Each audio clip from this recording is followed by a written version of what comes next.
बिस्मिल्लाहिर्रहमानिर्रहीम। शुरू अल्लाह के नाम से जो बड़ा बाबरकत नहायत रहम वाला है। अस्सलाम वालेकुम दोस्तों, उम्मीद है आप लोग खैर आफियत से होंगे। आज हम डिस्कस करेंगे कि अक्सर जो फैमिली मुकदमात हैं उनमें ये देखने को मिलता है कि शोहर बैरून मुल्क मौजूद होता है या फिर किसी भी वजह से अदालत में पेश नहीं हो सकता।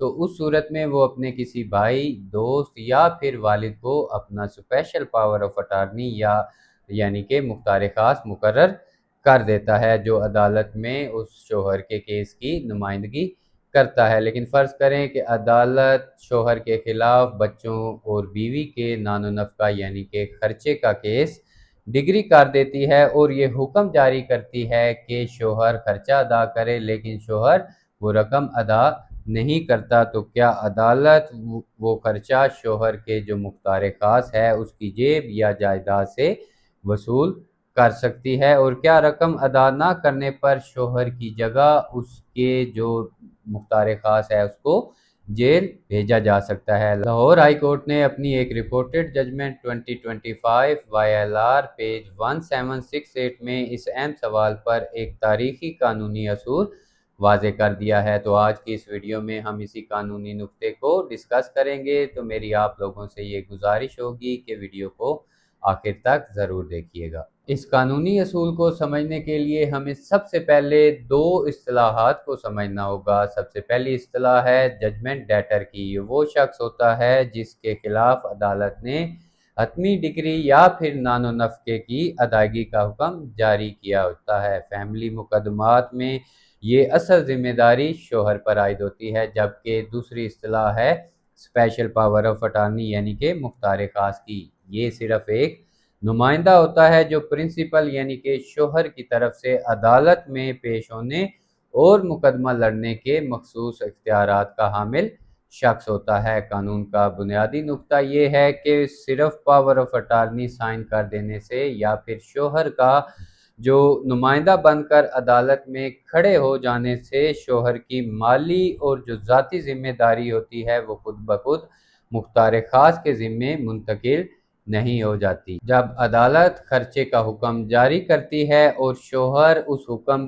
पर अमल दरामद ना करते हुए रकम अदा नहीं करता, तो वाइफ के पास ये इख्तियार मौजूद होता है कि वो उस हुक्म पर अमल दरामद कराने के लिए मुतल्लिका अदालत में एग्जीक्यूशन की जो एप्लीकेशन है वो फाइल कर सकती है। तो यहाँ पर सवाल ये पैदा होता है कि क्या इजरा की कार्रवाई के दौरान मुख्तार ख़ास को शोहर के मुतबादिल बनाया जा सकता है। लाहौर हाई कोर्ट के फैसले की रोशनी में अदालत को ये देखना होता है कि डिग्री के तहत असल जिम्मेदार शख्स कौन है, सिर्फ इस बुनियाद पर कि असल फरीक यानी कि शोहर का जो पावर ऑफ अटार्नी यानी कि मुख्तार ख़ास है वो पाकिस्तान में मौजूद है, तो उससे असल जजमेंट डेटर नहीं मान लिया जाएगा। इसका मतलब है कि नानो नफ़का की रिकवरी के लिए मुख्तार ख़ास की जो ज़ाती जायदाद होती है या फिर जो उसके बैंक अकाउंट्स हैं उसको किसी भी तौर पर कभी भी इस्तेमाल नहीं किया जा सकता, क्योंकि जायदाद की कुर्की के लिए उसकी अपनी ज़ात में कोई भी कानूनी जिम्मेदारी होना लाजमी है। अब आते हैं इस मुकदमे के सबसे अहम और हसास सवाल की तरफ कि क्या शोहर की जगह उसके मुख्तार ख़ास को जेल भेजा जा सकता है। तो इसका जवाब है कि हरगिज़ जेल नहीं भेजा जा सकता।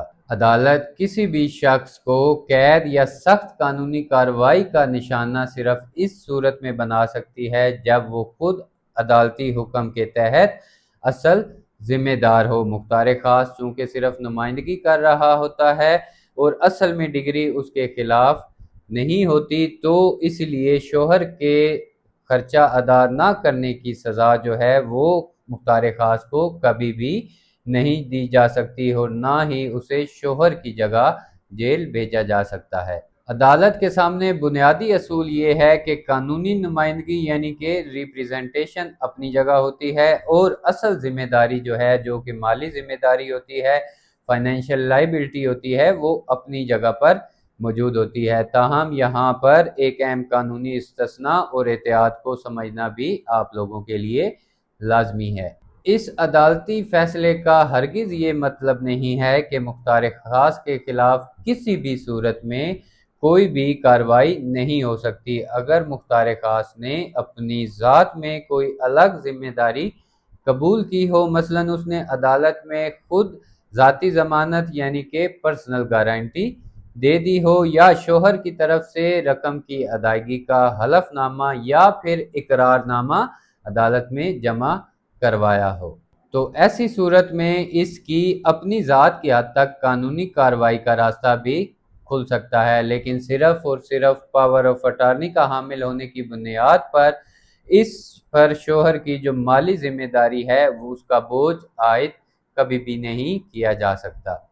اس پورے معاملے کو اگر دیکھیں تو مختار خاص جو ہے وہ صرف ایک نمائندہ ہوتا ہے اور ججمنٹ ڈیٹر کبھی بھی نہیں بنتا۔ شوہر کے جو واجب الادا خرچے ہیں اس کی ریکوری اٹارنی کی ذات یا اس کی کسی بھی ذاتی جو جائیداد ہے اسے کبھی نہیں کی جا سکتی۔ رقم کی عدم ادائیگی پر شوہر کے بدلے مختار خاص کو کبھی بھی قید میں نہیں ڈالا جا سکتا۔ لاہور ہائی کورٹ کی اس ججمنٹ کا یہ اصول فیملی کیسز اور اجراء کی جو کارروائیاں ہیں اس میں انتہائی شفافیت پیدا کرتا ہے۔ اگر آپ کو فیملی پراپرٹی اور دیگر آئینی و قانونی موضوعات پر یہ سادہ اور مستند معلومات پسند آئی ہوں تو اس ویڈیو کو لائک ضرور کیجیے گا، اپنے دوستوں کے ساتھ اس کو لازمی شیئر کیجیے گا اور میرے چینل کو سبسکرائب ضرور کر لیجیے گا۔ اگلی ویڈیو تک کے لیے مجھے اجازت دیجیے، اپنا اور اپنے قانونی حقوق کا خیال رکھا کریں۔ شکریہ، اللہ حافظ۔